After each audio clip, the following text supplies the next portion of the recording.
Did you know that PTE actually is a very simple test? Majorly because AI checks it and you don't really have to sit in front of a teacher or an examiner who will judge your spoken English skills and maybe at some point be biased, because of course we're all human beings and we are different, we judge people differently. This is one reason why a lot of students opt for PTE, because it is all AI and you can actually be as confident as you could be.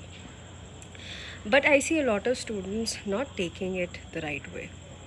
When it comes to PTE, you'll have to understand that it is AI, and the fact that you have to produce answers so quickly, you're not obliged to be perfect.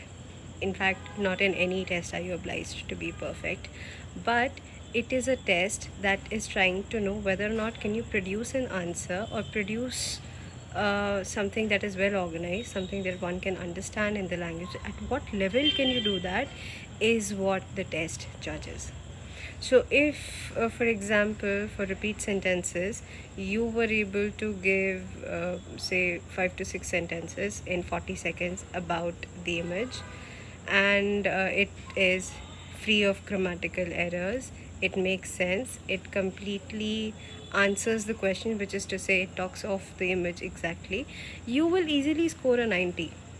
I've had many students who scored 90 or 90 in PT, and only because they knew how to communicate. It is not about using the most difficult words when you're speaking. PTE is much more relieving and forgiving than IELTS.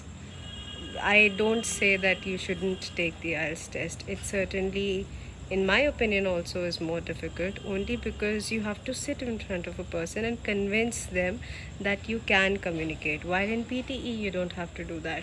You only need to know what is to be done in the test in order to score what you can. And it is easy to score about 80 in PT if only you know what is to be done.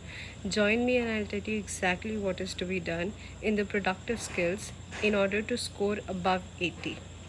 It's possible. Of course, you need to know the basics of the language, and if you don't know that, I can help you with that as well. Join me. I'll see you there. Bye.